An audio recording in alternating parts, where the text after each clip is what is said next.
Alright, so hey guys, this is our second or third episode, depending on how we release these. Yeah. And we're gonna be discussing one of Kevin's favorite films, and also one of mine as well. Is Alien. It's neutral playing field. Well, actually, no, let's just do the log line and stuff first. Oh, okay. You want to do the paperwork? No, I can vouch for that. Let's just get that out of the way. Sure. So it's not as What? Alright, Alien. After a space merchant vessel receives an unknown transmission as a distress call, one of the crew is attacked by a mysterious life form, and they soon realize that its life cycle has merely begun. Ooh. Yeah, very, very creepy intro. It is. Alien was directed by Ridley Scott, written by Dan O'Brien. Dan O'Brien. Is it O'Brien? I think it's O'Bannon. Oh, Dan O'Bannon. Okay. Dan O'Bannon. You're right. Ron Chachette. Again, sorry if I'm butchering that. Cinematography by Derek Van Lint. Edited by David Crowther, Terry Rawlings, and Peter Weatherly. Sure. So yeah, done by a lot of people. And this is just a really, really great film. So let's start with you. What was your first experience with Alien? Okay, let's go back to 2018. My first Long time. Yeah, 3 years. My first experience with Alien was not actually the movies. It was Alien Isolation, the game. That was my first solid start. Yeah, because I'd always wanted to play Outlast, but I didn't have a new gen console. So the next best thing was Alien, which I ironically prefer to Outlast now. And so because I had so much enjoyment from that game and the world that it belonged to, I was like, no, I have to sit down and invest my time now into the Alien franchise. So yeah, I had something. If any of you guys haven't played Alien Isolation, I highly recommend it. Yeah, as a sequel, like a direct sequel to this film, it's pretty much very good. It sticks to the atmosphere of the first film, because the second film is fantastic. It's a great sequel, but it changes up the thing to being from horror to like horror action.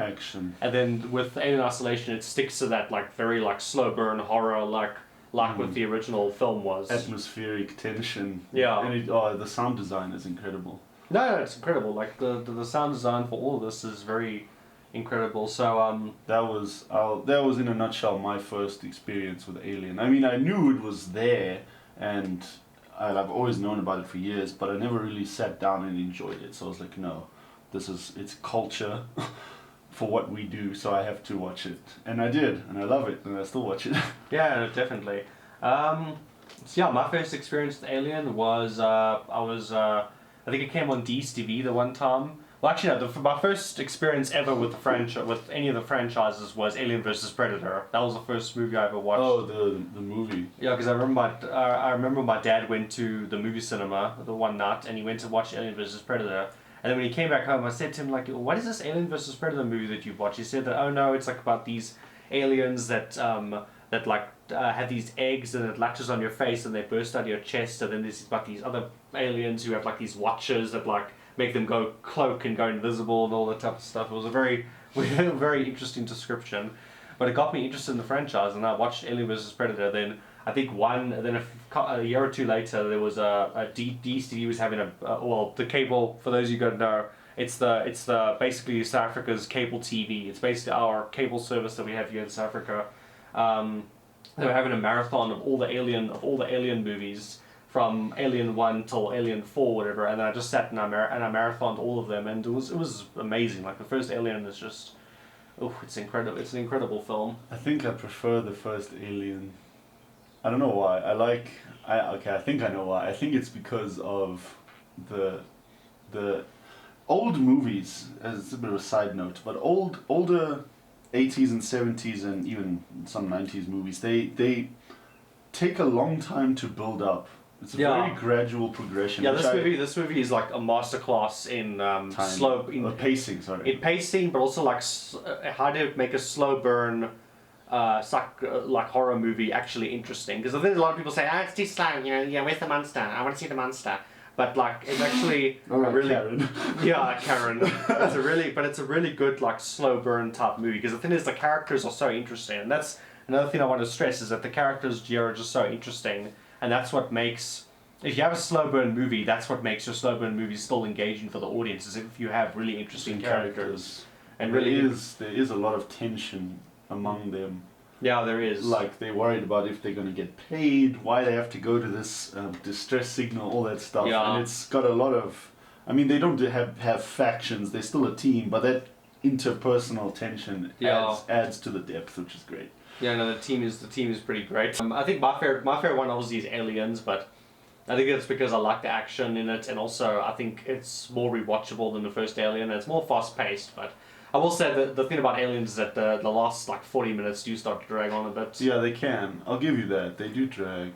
I just want to say, because you brought up Alien versus Predator, so you brought up an interesting point, was my first ever experience with either of the two titans, I guess, was Predator. I just came home from a friend's house and my dad was like, you know the famous helicopter scene where they that scene was epic. on that scene and I was like, what you watching? It's about this alien that takes out this crew, and I was like, oh shite, okay.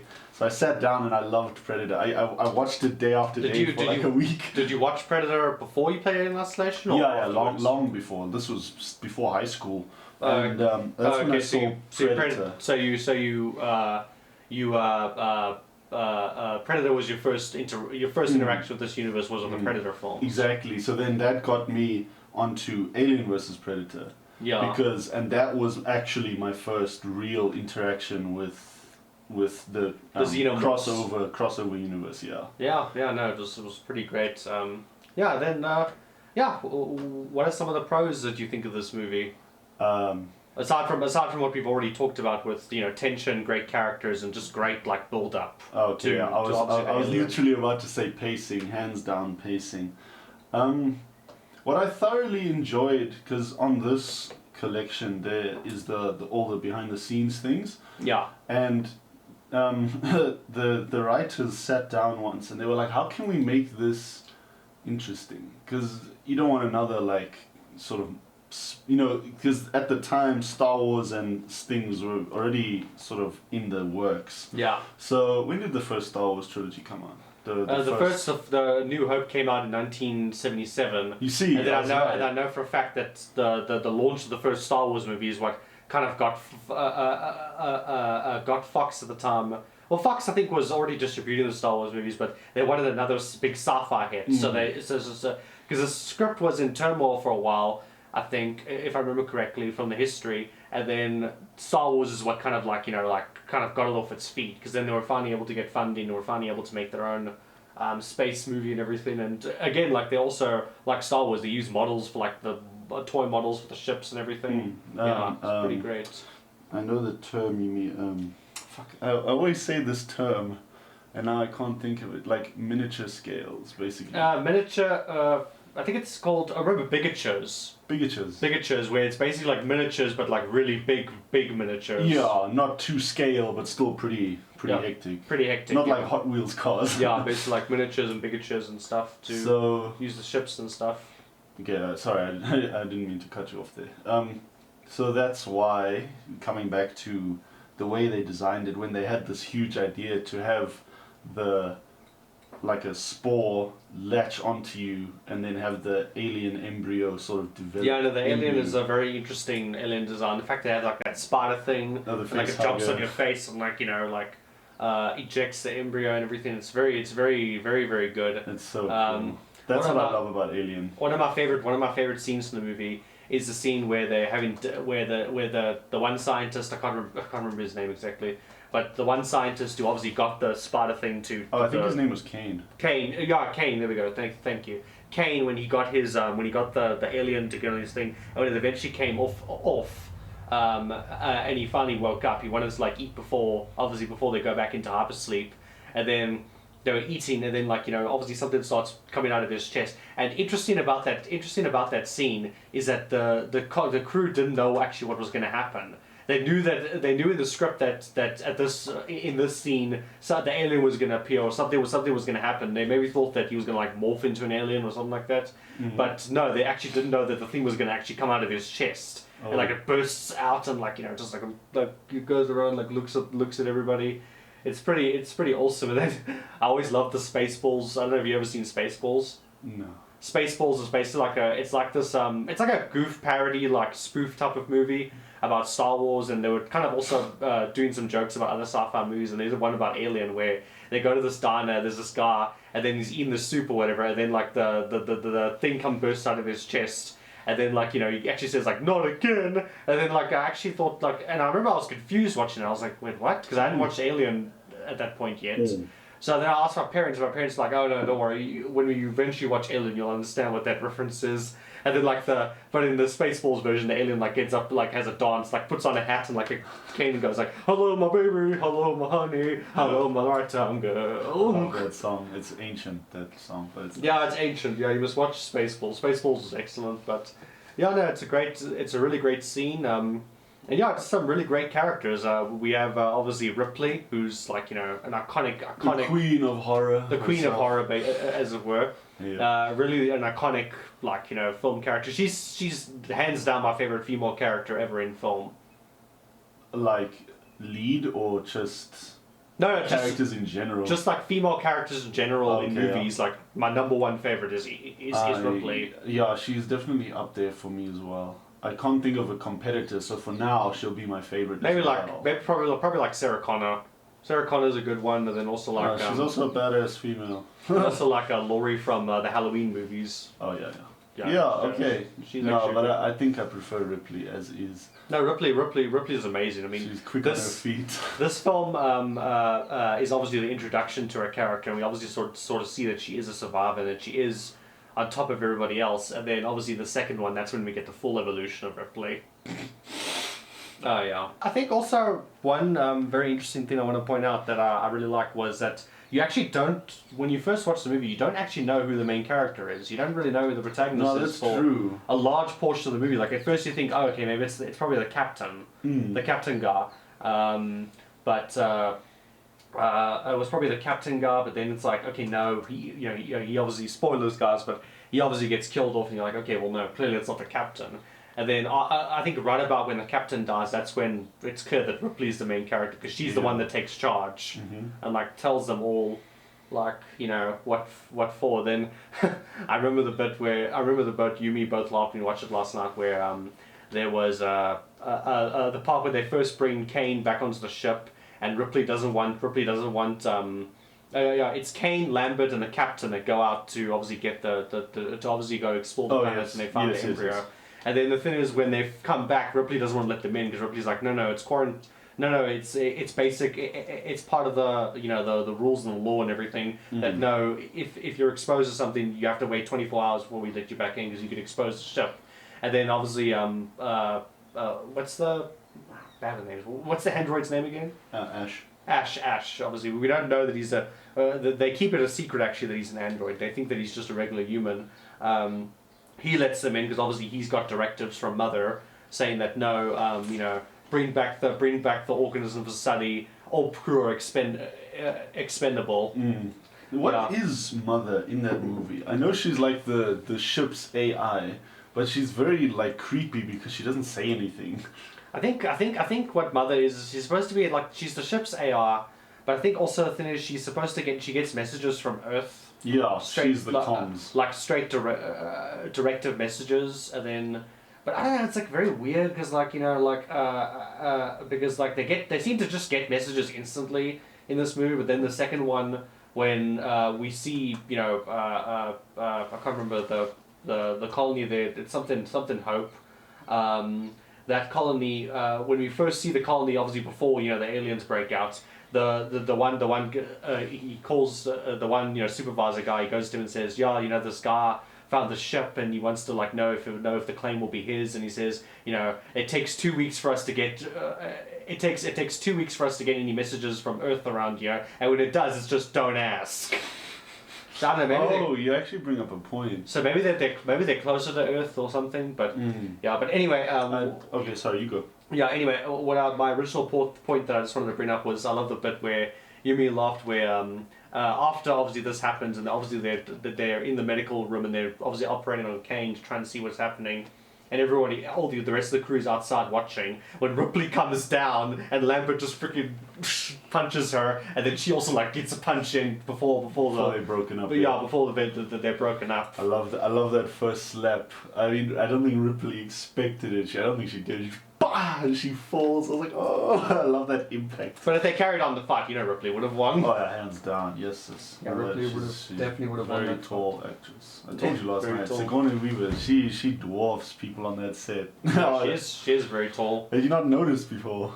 I've noticed that she's tall, but I never noticed that she was like that tall. Yeah, she's very tall. If you think about like average height of a woman, she's very tall. Yeah. Let's see. But yeah, I don't know. Actually, I wanted to ask you, on your opinion, what do you think? Sorry, let me rephrase that. How long do you think it was from when the facehugger jumped him to that breakfast scene? It was a good while. I think it was like at least 20-minute gap between. In the movie, but I'm talking about in their universe. Oh, in their universe, it was probably like a few hours. I think probably like an hour or two. I think so. Or maybe like I think at most maybe 3 hours. I don't think it was too long. I think so. Yeah. Okay. Yeah. Because I think it's obviously they're on an alien planet, so you don't see the day and night cycles. So obviously you can't really tell. Yeah, that huge storm for whatever reason. the time gap or whatever. But yeah, no, it doesn't take because I don't think it takes too long. It takes pretty quick. I think it takes like an hour or two for the egg to be laid, and then probably like another hour before the chest burster comes out. Probably, because the thing is, they were watching like into the medical bay for a while, and the thing is, I don't think they would go anywhere in the first 2 or 3 hours. I thought it would be like a day later that thing fell off his head. But that's why I wanted your opinion, because that time is never clarified. Yeah, so no. It's up to speculation. Yeah, no, it's never clarified at all. I guess also another thing that I wanted to bring up was I love how they hide the alien in plain sight. Like I love when I think his name's what's his name, Brannon. The one guy with the cap is always like, right. Oh, right. I was trying to get it the entire time. I know that his mate, I think they're both engineers. Yeah. His name's Parker, but I don't know about. Yeah. His name's Parker. I don't know about Wright. I don't know what his name is, so I'm just gonna call him Wright. Yeah. I can't remember either, guys.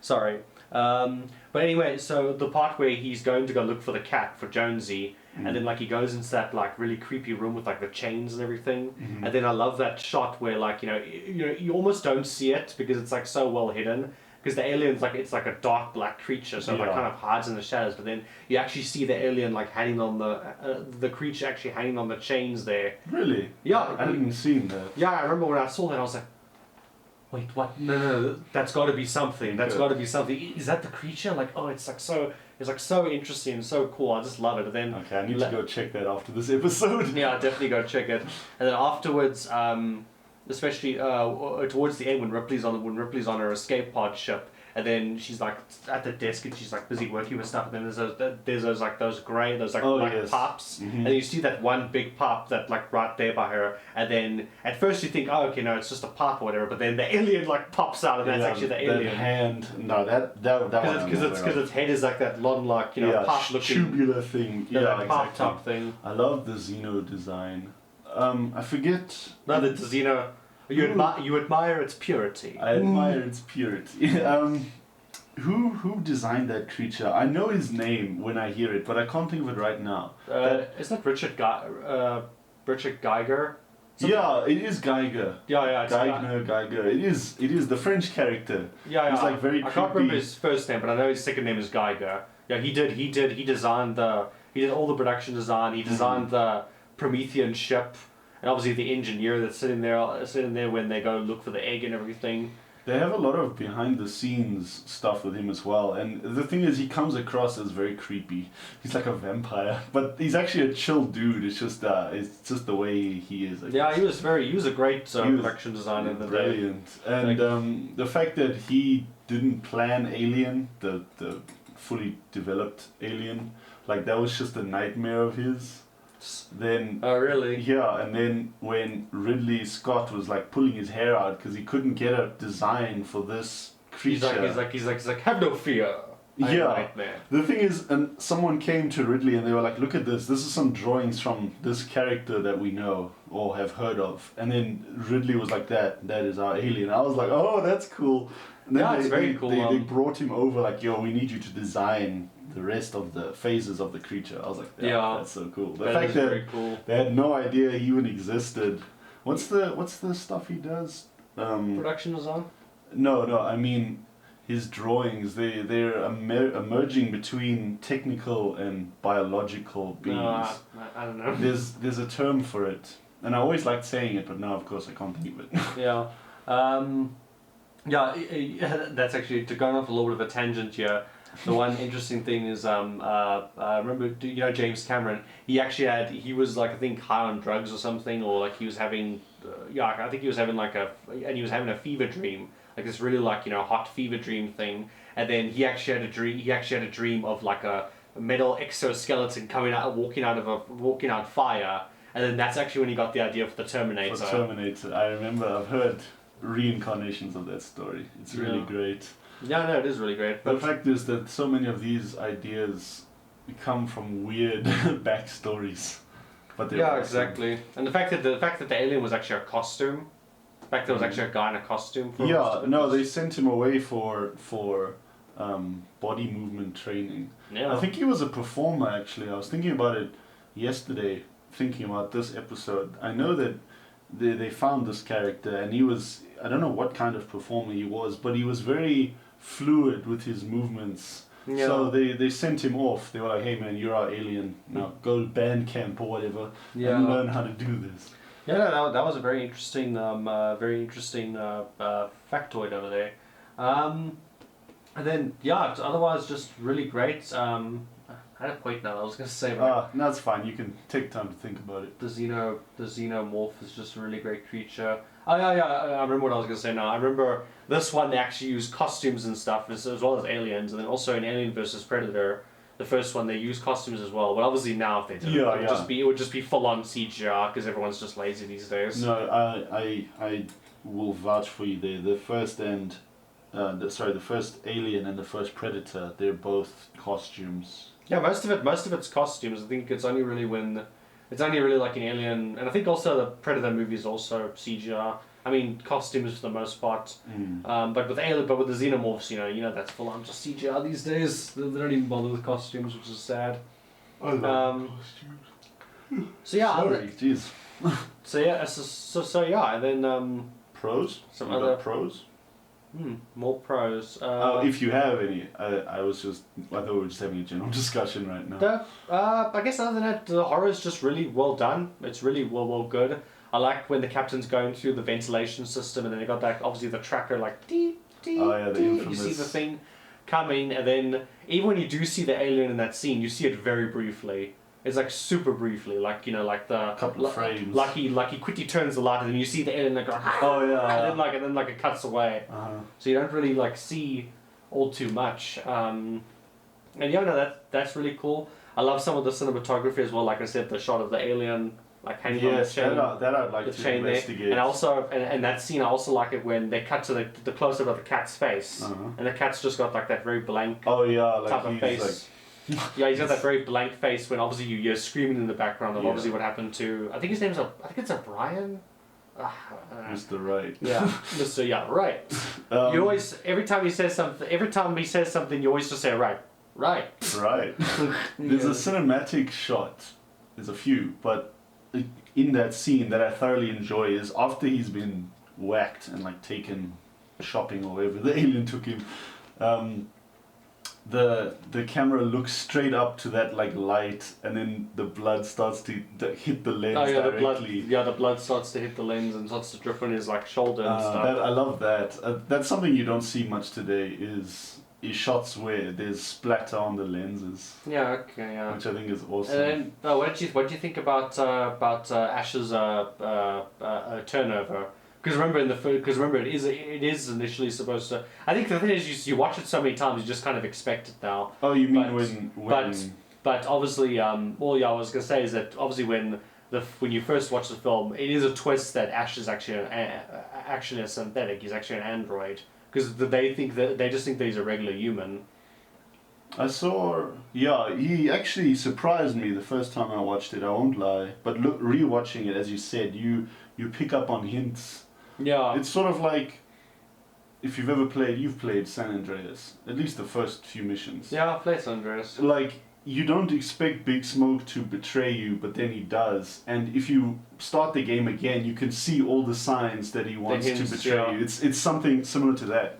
Yeah, I think that's actually, if I can give any tips out there, that's the best way to do a twist is when you have this like really mind-blowing twist and then but throughout the film you have these like subtle little hints that the audience is not going to pick up the first time they watch it, but when they go back and rewatch it, they're actually going to start picking up the hints. Exactly, that's really like when he does the running, jog. That's the thing, because you're like jog thing with his feet. That's the thing, because I looked at it and I was like, this could easily fool someone. Like that was fucking quick the way he jogs like that, and you're like, okay, maybe he's just like really fit or something, and then you know that it plants that seed in your mind. You're like, yeah, something's off about this dude. Yeah. And then another thing is he's always like, if there's an emergency, he's like, hold on, let's just see what happens. Don't be too hasty. He's always wanting to know what goes on next. Yeah, he's always wanting to know what's going on, and like, you know. And his eye movement, like he's always very shady. And I guess obviously the fact that he let the captain in during the quarantine sequence. So anyway, so the point that I was gonna bring up now was me and my friend were rewatching this movie the other day, and because Alien is one of those movies that you rewatch it multiple times and you just never get tired of it. And it's one of those movies that you throw on every few months just to watch something good. The coffee mugs in this universe are so freaking small. They're tiny. They're basically like espresso cups. They are. It's basically like an espresso thing, and I'm just like, it's the future. Everyone has future technology and everything, but the mugs are smaller. It's just so weird. Espresso mug.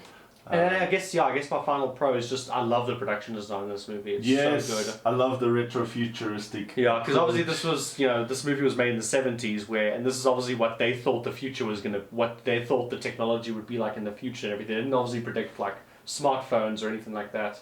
And I love the retro technology in this movie. It's like so good. Sorry, you have a point. I don't want to add more to that point because you're right. The retro-futuristic design is impeccable. I love it. And even though the production design in Prometheus is very good, and I know a lot of people don't like Prometheus, but I do like Prometheus quite a bit. I mean, when you rewatch it a few times, you do start to like it a bit more. But the one thing I guess that did bug me was that like in Prometheus, they got these fancy like touch screens, like these holograms and all this type of stuff, and I'm like, this is supposed to be a prequel to Alien, right? But yet it's retro future versus like new sci-fi. Yeah, it became more Mass Effect than Alien. Yeah, it became more like, you know, it became more Star Trek and like modern sci-fi than actual retro sci-fi. But yeah, which is kind of shite. But yeah, otherwise, yeah, just great movie. I've got nothing really. I mean, I think I've discussed all my pros, and and like I said, I don't actually have any cons really. Okay. Aside from what we mentioned before, where the ending does, the last 20 minutes, the third act does drag a bit. Let's see, I like to do that. Next con, I wanted to say final, but I don't know, I may think of something. My next con would be the fact that, I know we argued this last night, you said Ash was sleeping in the cryo chamber because he was trying to keep his cover. I mean, that's a valid argument, but my initial con was, why the hell does the android have to sleep? It's a machine. Well, yeah, like I said, that's probably why he has to maintain his cover. His cover, exactly. Because the company probably inserted him onto the crew to make sure that, you know, if they find any like weird specimens or anything like that it gets back to Earth so they can study it. Because that's the thing in the Alien universe. They're always trying to capture the xenomorphs so they can turn them into bioweapons and all that type of stuff. Exactly. Like, really cool guard dogs. Yeah, basically. So that was my other con. I'll give the movie an extra point because the cat didn't die. Yeah, the cat doesn't die. I was putting Alien off because I was like, I know there's a cat. Yeah. I like cats. I don't want it to die. So Yeah, then Jonesy was the only crew member to survive besides Ripley. Yeah. Yeah. So that was great. Okay. Yeah. Then. Yeah. Okay. Yeah. Then we're gonna go into ratings. Yeah. If I think of anything while we talk, I'll Okay. make asterisks. Alright, cool, yeah. So my rating, I think I'm gonna go with a 9 out of 10. But it is, I mean, even though it's a 9 out of 10, I still consider it a masterpiece. It is pretty much, no, definitely. it is pretty much it's a masterpiece in the sci-fi horror genre, and pretty much like set up the rest of the horror movies that we would get later. And yeah, no, it's a fantastic movie. Agreed. Why not a 10? Can I ask? I guess also because it's not a completely flawless movie. I mean, I know I mentioned that I don't really have that many cons about the movie, but I don't know. I think with most movies I don't like to give it a 10 because I feel like there's always room for improvement. Just give it a 9.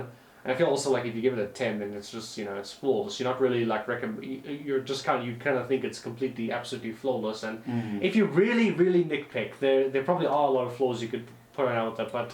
Oh yeah, it's one of those things where you don't want to nitpick. But I guess also because the last act does drag a bit, and like I said, there is that whole bit, that repetitive thing where she switches the ship to explode, but then comes back later to try and stop it. Obviously, she doesn't just do it successfully, but the fact that she comes back to do it is just very annoying. I don't know. I always find it very repetitive. No, I get you. My ratings, I would have to agree with you on the point you just mentioned about. Having room for improvement. Yeah. So I would give it a 9 as well. Even though I still love it, it's still like way up there on my list. It's probably not far below Jurassic Park. Probably definitely like top 10. Oh, hands down top 10. Top 10. If I have to make that list, then it'll be there. But I would also just stick with the 9, as you said, because one is that dragging ending. Yeah. And 2 is the fact that everyone is in their underwear. That to me doesn't have a real plot point other than some what is that film theory we touched on about visual stimulus? Semiotics? No, not semiotics. No, I can't remember. It was the male gaze. Yeah, the male gaze. The male gaze. There we go. Talking about how. Because obviously they were like, oh, this Sigourney Weaver, she's a really beautiful woman. We need to get a shot of her in her panties. Exactly. So then they objectified her like that at the end there. I mean, she didn't have to do the final fight in her boxes. Jesus. Yeah. So. Otherwise, just really great film. Cinema. Great cinema. Lessons learned. If you done. Yeah, lessons learned. I think the lesson that I really learned is just how to build tension, because this film is a masterclass in building tension, but also how to have your film be a slow burn, but still have it be interesting and engaging for the audience. True. Because again, you have to have good characters. Because the problem is, a lot of these sci-fi and monster movies these days, the human characters are all two-dimensional, and that's why everyone complains that they focus on the humans, because it's not because people don't want to see humans or don't want to see human characters. It's because they write them so badly and they make them so two-dimensional that everyone's just like, I don't care about the humans. Skip. Just get me straight to the monster. Exactly. That's basically it. I totally back you on that argument. Modern movies do not burn slowly like Alien or Jurassic Park or Predator. They have no world building or character development at all. They're sort of just like. And then that's it. They're straight into the action where everyone gets wrecked. And exactly. I admire Jurassic World. I mean, they have a sense of character development. The movie. Yeah, no, they do. I mean, the movie's dumb, but the characters are so likable. Yeah. Yeah, and they don't write the characters stupidly like Jurassic World, Fallen Kingdom. Fallen Kingdom was a complete utter shite. And with the Alien franchise, basically everything after Alien. Okay, I mean, again, like I said, I do like Prometheus as a guilty pleasure. But I like Prometheus, and I like I like the first Alien vs Predator. I think it's fun. Yes, I'll give you that. It's not a masterpiece, but it is a fun versus movie to watch. It's a fun, entertaining versus movie to watch. But yeah, pretty much Alien 3, 4 shit, Alien Covenant shit. So yeah, but yeah, we'll definitely do the other movies in time. We'll do probably an Aliens Aliens will get obviously its own episode, and then we'll probably do just a one long episode where we just talk about all the sequels. Well, Predator and Predator 2 get standalone episodes. Well, yeah, but remember Predator, even though that it's a shared universe, that is still a separate franchise. Yeah, that's what I'm saying. Yeah, obviously. Well, no, I mean obviously for the Alien movie specifically. Yeah. Obviously, the first 2 Aliens get their individual episodes, and then when I mean that, I mean Aliens. I basically just mean Alien 3, 4, then Covenant. Yeah. And then obviously you have to touch a little bit of, even though Prometheus was supposed to originally be its own thing. It is basically the Alien Covenant is a direct sequel to Prometheus, so I'll have to touch on that a bit as well. But okay. yeah, no, otherwise. No, I can agree. Yeah, I thoroughly enjoyed that. What did you learn? You mentioned that. Okay. Yeah, Sorry, I learned. setting up. Yeah, with me it's just setting up tension, having a good slow burn film. Also hiding the creature, not being so heavy with the creature and Keeping everything. it, like, the fact that they kept the creature so anonymous, and also I just love again how they hid the creature in plain sight. Yeah, it's they just do that so well. Freaking good. So, some recap. Yeah, future Logan and future Kevin. We're like, 3 months in the future. Yeah, no, we had unfortunately corrupt footage and recordings and stuff for our when we originally shot this episode. So this is basically just us quickly recapping Kevin's lesson, so that you don't have to. So there's not like a cliffhanger ending. Cliffhanger ending, yeah. So to cover what I learned from Alien, the original 1979 one by Ridley Scott, yes. Directed by Ridley Scott. It wasn't just him. What I said was one thing I learned primarily was pacing, as I just mentioned to you, because like older movies, Alien has a very long build-up before anything at all happens in that film. It's a lot of. It's more like it's all good. It's more like interpersonal drama, more than horror. A second lesson I learned was emphasis, or not emphasis, but don't shy away from character development.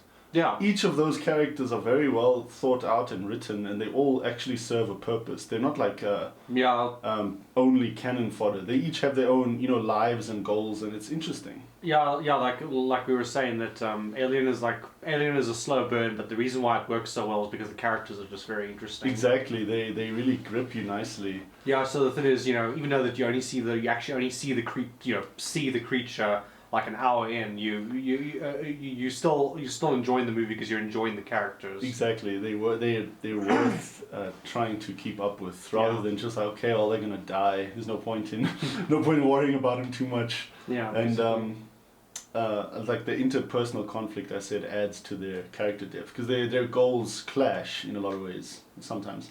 Like specifically with the I think it's the 2 engineers. They want to like go and salvage that ship for payday. They want like a share, and then that also starts a bit of infighting, because some of them are like, oh, well, how much do we get? And it's actually quite cool to understand, because the thing is, they're worried about their like financial situation. Maybe they get enough money. Maybe especially Parker. Exactly, which I think is awesome. Yeah, sorry if I play with this. I love this. No, that's fine. The third lesson I wanted to say is what I told you just now as well, was you have to have the right monster. You can't just have some sort of generic bad guy that has no, like, it's designed just to look alien and creepy and make us uncomfortable, but that alien was originally designed with purpose, hence the color scheme and the entire design of it is brilliant. It's the best alien design ever. Oh yeah, they really are. In film. It's awesome. I think Predator's a competitor, eh? And Predator and District 9. They're also competitors. Both competitors. But Alien, it was designed with purpose, which I think is awesome. Yeah, it's pretty good. I think those are my 3 big lessons. I don't think I have anything else to say. And then I think if I'm not mistaken, what got cut out of the episode was our ratings. Okay, that would make sense. Oh, I just want to say, one thing, another quick lesson I learned is... You learned a lot. I did. You have to. You have to. Alien, especially the opening sequence, they have a lot of lingering type of shots that just make you like wonder in your own head, like, what is this? What does it do? What is its function? Like the opening when it's just space, basically. Exactly. And the ship is moving like so slowly. And they're very, very drawn out, like lingering shots. Those I really, really enjoy in that film, and I take away a lot of that. So that will be my 4 big lessons. Yeah, it shoots. Yeah, the space shots. It's quite different to Star Wars. Actually, it's very, very, very, very different. Like the tone of it, like it feels different. Like when you watch Star Wars and you see those opening shots of like the ships moving through space, you think, oh, okay, cool, we're on an adventure. But with Alien, it's just like help, mom, what's going on? I need an adult. Yeah. So yeah, those would be my lessons. I think from our ratings before they crashed, I gave it a solid 9 out of 10. And the reason I took away a point was because of the last 20 minutes or so, they drag. Yeah. Like a little bit too much to the point where it becomes unwelcome. That was my one gripe. I also gave it a 9, and I still think it's a masterpiece. I still think it's a perfect film. But I think I agree with you. The last 20 minutes do start to drag a bit, especially the director's cut. Oh, sorry, you know what it might be? Sorry to cut you off. It might be the constant siren, that woo sound. That weighs on the mind. It causes fatigue, dude. Yeah, what I was mentioning in our original recordings was that when she goes to go, set the ship to self-destruct, and then she obviously carries on with what she's doing, and then 5 minutes later she comes back to shut it off, and then it fails obviously because she doesn't get there in time, and it's just kind of like, okay, that's just, it kind of makes the audience feel a bit repetitive. It feels like, okay, well, why are you going? You already set the ship to back. We should just be moving on. We shouldn't. Why are you going back all the way back to do this, and then you're going all the way back to undo something, and then you don't even succeed in undoing it. So why are you putting this in the film? Exactly, I completely understand. It's a fair argument. It is. It's maybe it was like just to show Ripley has a brain. She made another plan. Yeah. So it wasn't just self-destruct and she accepted it. Maybe she was like, wait, I can actually stop this. Yeah. Well, the thing is, I understand the thinking behind it. It's just the thing is, to me, that just feels like something they should have just cut out. They should just cut out. Okay. And then I think just the final thing I'll say, because I did notice this later when we were editing this episode, was that originally when we were talking about what's the android's name again? Ash, yes. When we were talking about the twist about him actually being an android and him not actually being human and everything, I mentioned that I didn't really give a good reason. Well, okay, I thought about it some more, and the reason why actually when I watched Alien, I already knew that he was Ash, that Ash was an android, was because the thing is, when I first watched the Alien films, I actually watched Aliens first. That was the first Alien film I watched, and then in that film Ripley says that there was an android on our ship that malfunctioned. So I kind of already knew that one of the guys was android. So when he started doing all those things, to try and keep the alien and try and make sure that it gets back to Earth, I was like, oh, okay, he's an android. He's the android that they were talking about. So yeah, He kind of ruined it for you. Yeah. It wasn't as impactful as if you'd watched Alien first. If I'd watched Alien first, because I think my parents also were like, no, let's get him to watch Aliens first, because Aliens has action. Yeah, it's not quite as horror driven. Well, it's a lot more fast paced. You'll enjoy Aliens more than you can appreciate Alien, because Alien. And I think my parents were just like, no, he's just gonna think it's boring. Give him the next movie. They did that They did that with a couple of movies with me. They always maybe watch the sequel because the sequel had more action. Well, a lot of sequels, especially back then, they got bigger budgets the second time around. I suppose they could afford more explosive and dynamic. Well, the style was different. It was a different directive style, of course. But James Cameron, he did Aliens. Aliens was James Cameron, and then this one was Ridley Scott. Ridley Scott, yeah. So yeah. All right, thanks guys. Just wanted to quickly just add that in so that the episode is complete and it doesn't end abruptly. Because it did, when I edited it, I was literally like, okay, what did I learn? Nothing. Yeah, black screen. Yeah, I don't know. I don't know what happened to that last clip of ours. It's unfortunate because we copy everything. There was just the thing is, when we shot our first 4 episodes, there was just a curse Because all of my episodes went perfectly fine from a shooting standpoint, but then with you, Jurassic Park, the footage just got lost. Alien vanished. So yeah, no. But yeah, no. So thank you very much, guys, for watching. Please like, share, and subscribe. And then also, if you're one of our podcast listeners on like Spotify or whatever podcast platform you listen to, please give us a review. We would really appreciate it. It really helps as a podcast and helps us grow and everything. If you have the free time and you're willing to help us out, please do. And if you do, thank you very much. Thank you, guys. But yeah, thanks, guys.